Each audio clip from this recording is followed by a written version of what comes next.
Autolite and its 96,000 dealers present transcribed Mr. Alan Ladd in Motive for Murder, a suspense play produced and edited by William Spear. Remingchester, you look like a badly battered battery. A sorry sight indeed for an Autolite stay-full battery man like me. Wilcox, I've just returned from a safari. Been hunting camels in Kilkenny. Camels in Kilkenny? Why, by St. Patty, didn't you know that the last camel in Kilkenny calmly curled up and died when the first Autolite stay-full battery landed in Ireland? He knew he couldn't compare with that teetotaling dispenser of pep and power, the Autolite Stay-Full battery, the battery that needs water only 3 times a year in normal car use. Such shenanigans, Wilcox. Remingchester, Autolite Stay-Full batteries give 70% longer average life than batteries without Stay-Full features. And that's proven by tests conducted according to SAE life cycle standards. By the Blarney Stone. And furthermore, Autolite Stay-Full batteries have 3 times as much liquid reserve above the plates as batteries without Stay-Full features. That's why they need water only 3 times a year in normal car use. Say no more, Wilcox. One thing more. You're always right with Autolite.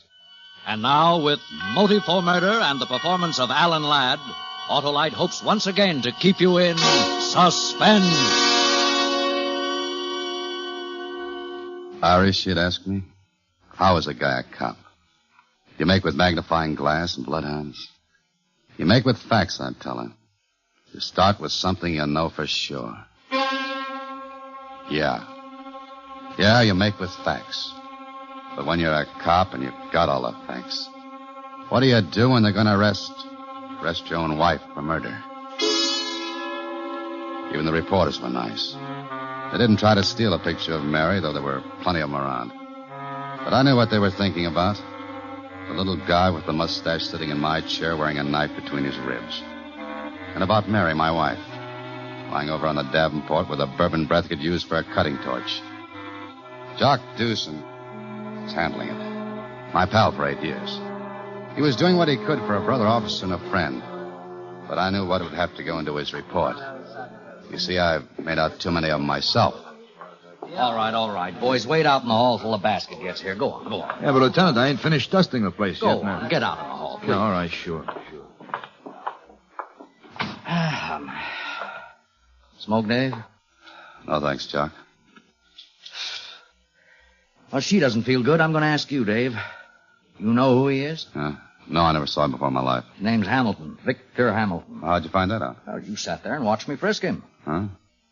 Yeah. I guess I got some sawdust in my head. Seen a lot of dead guys, but not in my own place. Well, I just thought you might have known him, Dave, that's all. Funny you don't know the guy. Oh, look, Dave, I'm sorry it's your wife. Yeah, everybody's sorry. I can follow up the routine for an hour or two, maybe, but those guys from the DA's office... I know. You're thinking of 2nd Avenue stuff. Spilled whiskey, broken glass, smear lipstick on dead man's cheek. She didn't kill him, Jock. Irish. Oh. I feel funny. She's awake now. Oh. Hello, Angel. Oh, hi, Irish. You're home early. And give me a kiss. Hello, Mary. Jock. Irish. She's drunk. Or drugged. We'll find out later. Irish, I'm sorry. It's all right. Look, Angel, I want to ask you something. Huh? Why was Hamilton here? Hamilton? We don't know anybody named Hamilton, Irish. A little guy with a gray mustache. Oh, you mean the salesman. I ordered a vacuum cleaner. He had to give me a demonstration and cleaned the whole place. He was a funny little man. I gave him a drink for doing all my work. Then what, honey? And then I felt this hurt in my head, and I saw you and Jack. I don't feel right, Irish. Baby, that set of knives in the kitchen. Did you use the chef's knife for anything? No. You know those knives scare me. Yeah. That's all you can remember, Mary? That's everything? Yes, what are you doing, practicing cops on me? Look, honey, the landlady came over to borrow a book. She heard the radio, but you didn't answer the bell. She got worried and used the passkey. Irish, what is it? We got trouble. Somebody used that knife on Hamilton. Oh, Irish. Doc, what is this? Why, Mr. Hamilton's sitting right over there. Irish. Oh, no!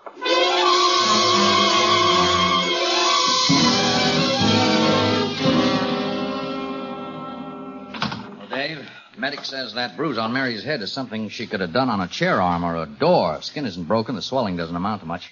So she was drunk and she fell down. Jock, you know she never took more than one drink. Let's hear the rest. Lab ran tests. Not finished yet. No sign of narcotic on her so far. Plenty of whiskey. Prints on the knife were hers. Well, why not? It was her knife in her kitchen. You're a cop, Dave. You can't beat the system. Everyone's leaned backward on this all down the line. Everything's been checked a dozen times. The system says she's guilty, Irish. You think she's guilty? What I think doesn't count. It's facts. Hamilton sold vacuum cleaners. He had business cards in his pocket, but there was no order book at your house and no vacuum cleaner. Well, you can see what that does to her story about that demonstration. You better send a lawyer down to Harbor Precinct. Not yet. I want to dig myself. I know what you're thinking. She was slugged or drugged or both. And there was a third party. That's right, there was a third party. He slugged Mary and shoved that knife in Hamilton. Then he poured whiskey down Mary's throat and painted lipstick on Hamilton's cheek. There has to be a third party. Dave, I know you're trying, but you can't disregard what we found. Look, I've been a cop a long time, Jock. I know a woman will shoot a man or stab him or poison him and then stand there and scream what a louse he is. But a man did this job, and I'm going to find him. We gave the neighborhood and the house the works, and we came up empty, Irish. Then you didn't look hard enough. I'm going to go take a look. Wait a minute, Dave. I can't put you on this. The newspapers would crucify you. Because she's my wife? Because I might want to destroy evidence? Something like that. All right, here's the badge. I wouldn't want to get the department any bad publicity. Now, Dave, please. David X. Murphy. Detective. Second grade. It says I'm a part of the system. A cop. Give it to the commissioner with my regards. Oh, no, wait. Here. Take this back, Irish. As far as I'm concerned, you're hunting the gunsel that knocked off those service stations. How could you ask questions without a badge, huh? Thanks, Jock. Thanks a lot. If there is a third party, find him, Dave. Find him. There is. And I'll find him.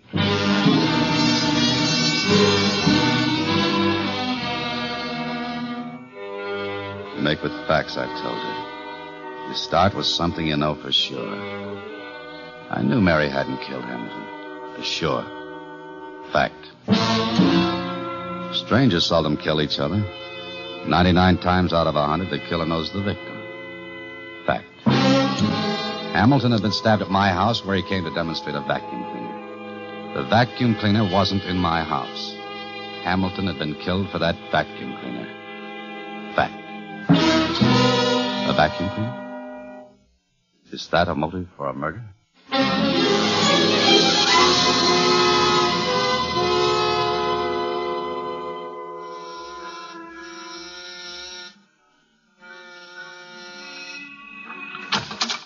Yeah? Police, I want to talk to you.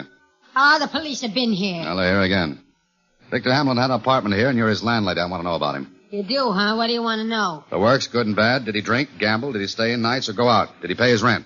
Start talking and I'll listen. How would I know so much about a tenant? I got my work to do. Yeah, no maid to keep me. Almost breaks my back sometimes. Yeah, come on, now tell me. Oh, he lived like a monk. Paid his bills and kept to himself. I never saw no friends with him. Go on. I can't tell you any more about him. What do you think I am? Harriet. Harriet, come here. Yeah? What is it?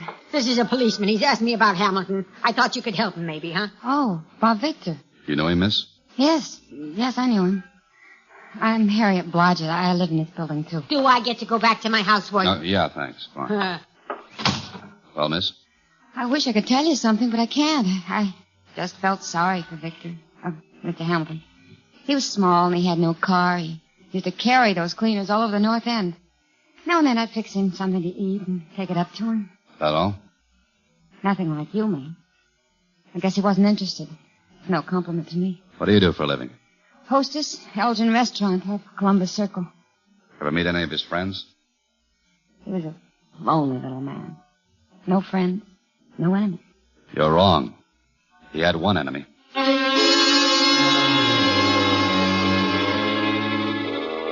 The next morning, I was on the third floor of the Morgan building listening to a man named Richards. the sales manager of the vacuum cleaner company. Not house to house. Indeed, no. I'd like to have that absolutely clear. Our people work from lists supplied by us. We give them names of prospects, and they close the sale. And make a fortune.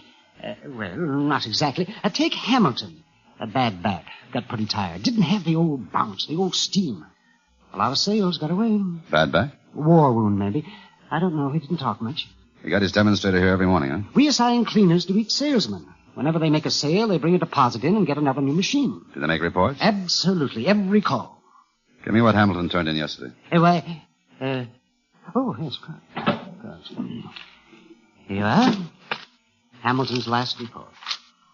4502 Van Buren. 4510 Van Buren.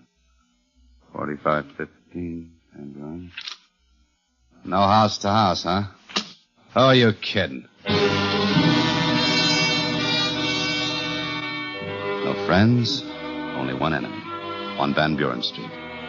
That's where my killer had to be. Somewhere on a street that had its feet in the bay and its head in the clouds. From pawn shops to snob apartments, the 4500 block was middle ground. Somewhere in that block, Hamilton had put his thumb on one doorbell too many. I started to the top of the list. Police. Oh, no, my Herman's a good boy. He took that bicycle back. He is a good boy. Yes, Mr. Hamilton was here demonstrating a vacuum cleaner. He cleaned all my rugs. I promised to keep him in mind. No, never let no strangers sell nothing inside of my place. No, never listen to what they got to say at all. Never. I went through 25 like that. 26 was bigger than the others. A half block of lawn, stained windows, and brick. Built by one of yesterday's fortunes when Van Buren Street was young. There'll be money in it somewhere. Somehow, I said to myself.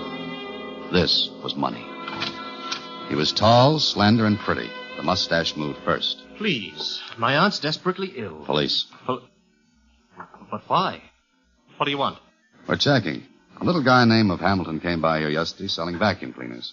He rang your doorbell with a lot of others. But he got himself killed. We look into things like that. Oh. Whose house is this? My aunt, Cecilia Breckenbridge. That chap was here. Hamilton, was it? An impertinent little fellow. He rang the bell several times, woke my aunt. I sent him away. He didn't get inside? Oh, no, not past the door. That's funny. The salesmen make reports. They list every house where they make a demonstration. Your house is on that list. Oh, it's a mistake. I sent him away. Mm-hmm. He didn't make any mistakes about his other demonstrations. He didn't lie. A mistake? But if you want it that way, I'll check the neighborhood. People see things. I'll find someone who saw him in here. All right. He was here inside. Then why the runaround? Well, my aunt, she's very old. It's my duty to spare her any unnecessary excitement. That's why I lied. And anyway, there's nothing she could tell you. He was here. He made his little speech. He went away. Mm-hmm. But I've got a report to make out. I know, but couldn't you make an exception? An imposition calling on people, bothering them. But it's better than having a murderer walk the streets. My aunt is really quite ill. I can be very gentle. Oh, it's embarrassing. Do you know what a persecution complex is? I read about them. Well, that's her trouble. She's old. Well, you know, senile. She thinks she's being kept a prisoner here. Oh? She's right, of course. If she weren't confined here, she'd be confined to an institution. She doesn't understand why. She's outlived all her close friends, and she wonders why no one comes to see her. And that's why you let Hamilton and his vacuum cleaner in. Well, I thought it would help. Instead, he made it worse. I see. Are you, Breckenbridge? Well, my name is Dolph. Harold Dolph, her sister's son. I'm her only relative. I keep the place going. You know how old people are about family homes. Yeah. Yeah, I know. Let's go and see her. All right. This way. Cecilia Breckenbridge was sitting in a rocking chair beside a window that looked out over the backyard. She was thin and small. And she looked up at me out of blue, tormented eyes. Don't tell her that he was killed. It'll upset her. Aunt Cecilia. Aunt Cecilia. It's a beautiful day, Harold. A lovely day.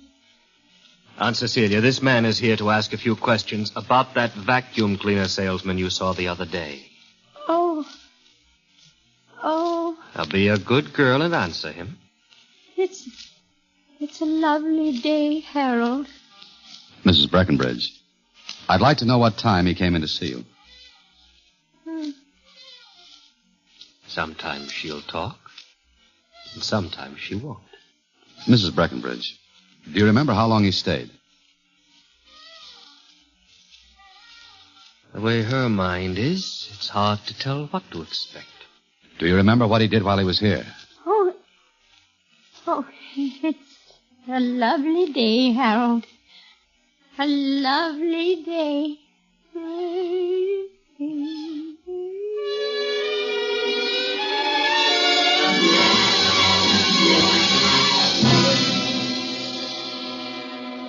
That you, Dave? Yeah, I'm in a drugstore at Van Buren and Hope. How's it coming on? Give me a hand. What do you mean? I spotted that third party. He's tall and pretty, and he's scared to death.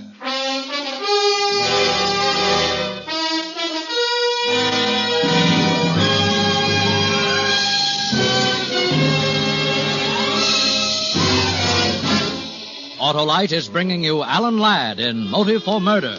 Tonight's production in radio's outstanding theater of thrills, Suspense.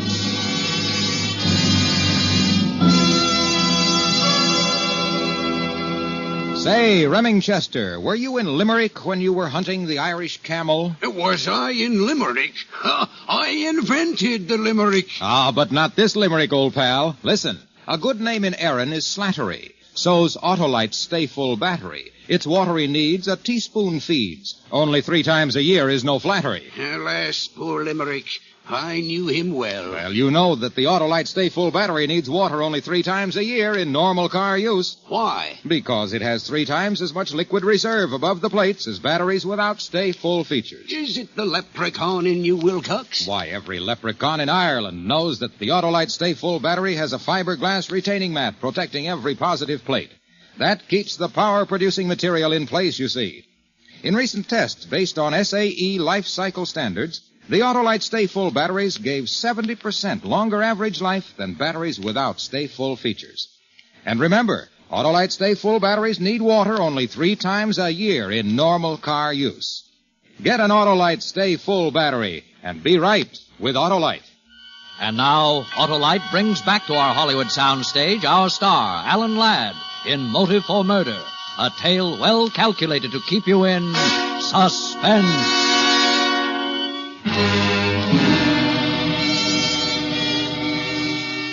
You start with something you know for sure, like the fact that Mary couldn't kill anyone. Then you go to people and you ask questions. You look for somebody who'll talk too much or not enough. Somebody like Harold Dolph in a big old-fashioned house in Van Buren Street. You meet his invalid aunt who only sits and dreams of 50 years ago. And you look at tall and pretty in his $30 shirt standing there. And you find out why he'd go out and kill a man named Hamilton and steal his vacuum cleaner.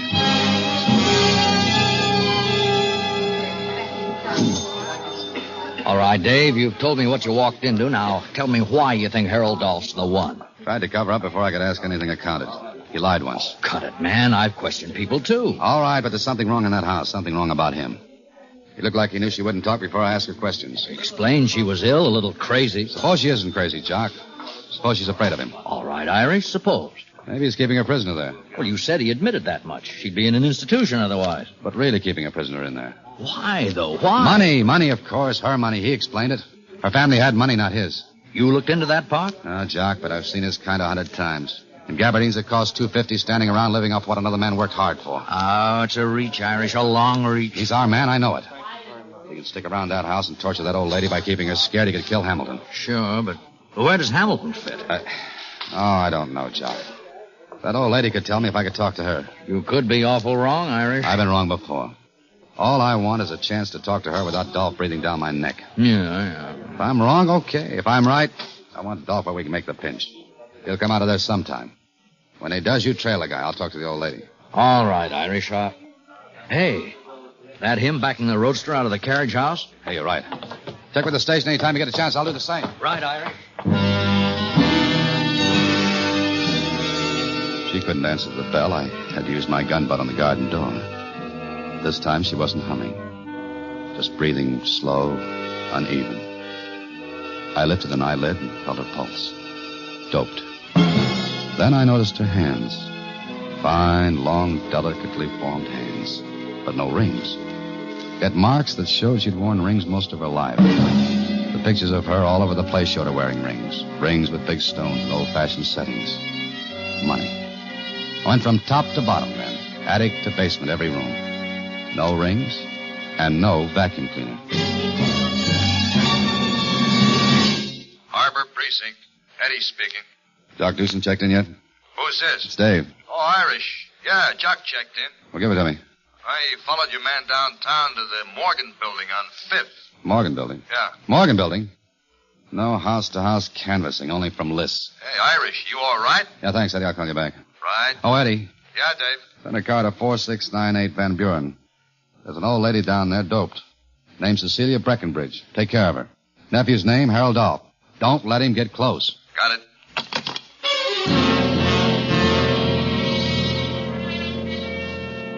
Mr. Richards left strict orders that he wasn't to be disturbed. All the salesmen were in for a big meeting today. Come on, and let's get the act. Now, you can't go in there. I don't care if you are the police. You can't go. What is this, Elsie? I told him, Mr. Richards, but he wouldn't listen. I left strict orders that...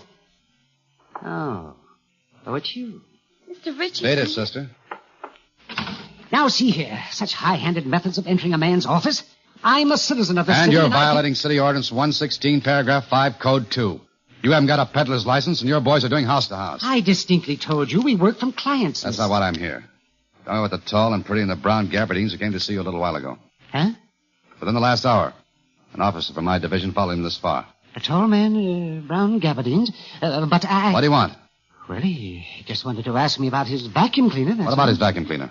Well, I had to tell him the same thing I explained to you this morning about how we handle our sales. What thing? Come on. But about a sale. When they make one, they bring the deposit money in and get a new machine to deliver to the customer.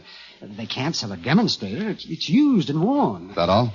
Well, you see, he ordered a cleaner yesterday, and he said the salesman promised to deliver it, but he never got it. What salesman? He didn't know the salesman's name. He described him as a small man. Yes, a small man. All the man wanted really was a vacuum cleaner. My goodness, but he wanted something else. What?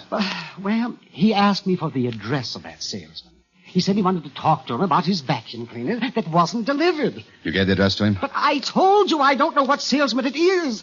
Was. Just a little man, he said. So I remembered poor Hamilton. And I thought it might be... You told him where Hamilton lived? Oh, yes. Yes, I did. Did I do something wrong?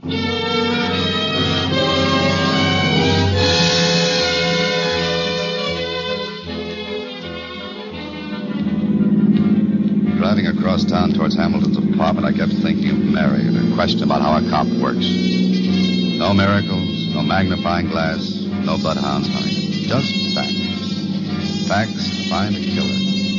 An old house built with one of yesterday's great fortunes. A fortune that dwindled down to a handful of wedding rings.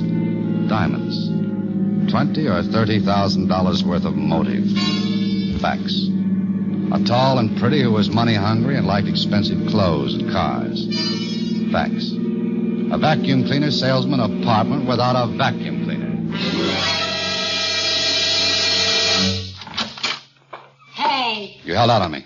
What do you mean? What do you mean this is a respectable apartment? You know how to throw the book at you? When I was here before, I went through Hamilton's apartment and there wasn't a vacuum cleaner there. But I never... Hamilton kept at least 2 cleaners here all the time. You kept still, hoping to grab one for free. But I never saw any... He didn't keep them in his place. He didn't want to lug them up 3 flights. He kept them somewhere on this floor. I didn't think you'd care. Where was it? The hall closet in back. He had a key. You'll give me yours now.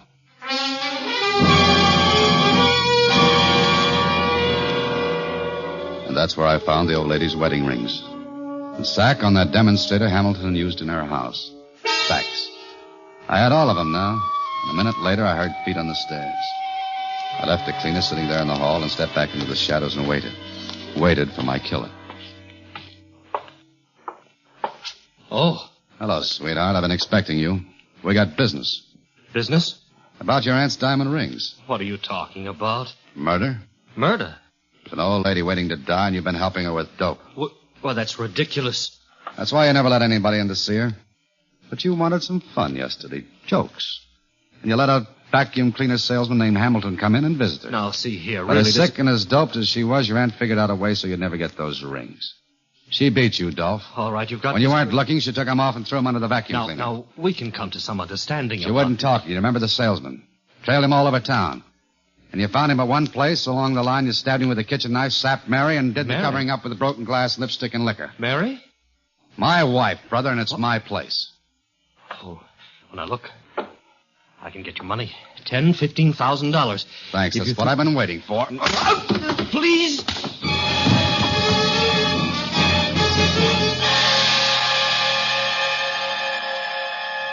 He talked. Fact. Harold Dolph killed the salesman when he opened the cleaner and didn't find the rings. He didn't know that Hamilton had stopped off at his own place, where he left the demonstrator with the rings in the sack and picked up the new one he was delivering to Mary. Irish, how did you do it? With a magnifying glass and bloodhound? You know, honey, you make with facts. You start with something you know for sure. The fact that my wife can't be a killer. You see, I love her too much.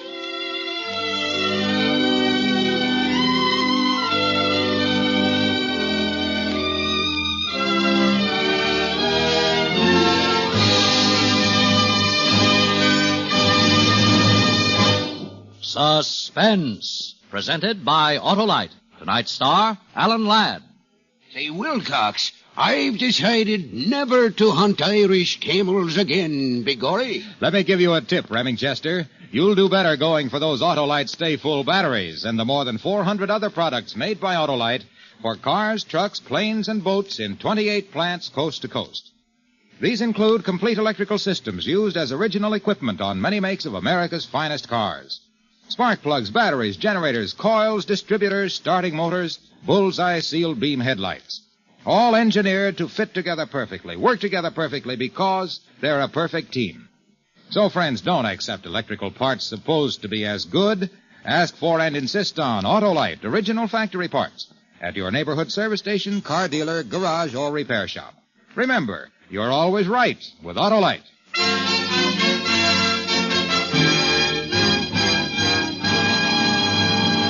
Next Thursday for Suspense, our star will be Ronald Reagan. The play is called One and One's a Lonesome. And it is, as we say, a tale well calculated to keep you in suspense.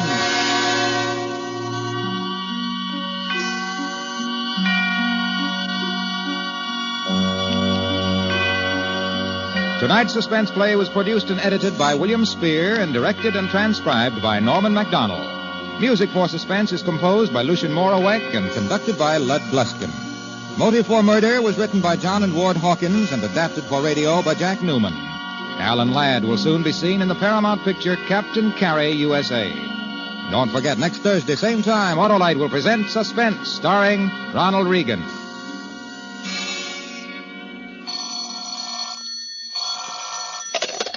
Buy Autolite Stay Full batteries, Autolite resistor or regular spark plugs, Autolite electrical parts at your neighborhood Autolite dealers. Switch to Autolite. Good night. This week marks the 38th birthday of the Girl Scouts. Autolite joins that celebration and sends its warmest greetings to more than 1 million Girl Scouts of the USA who today are learning to become the better citizens of tomorrow. This is CBS, the Columbia Broadcasting System.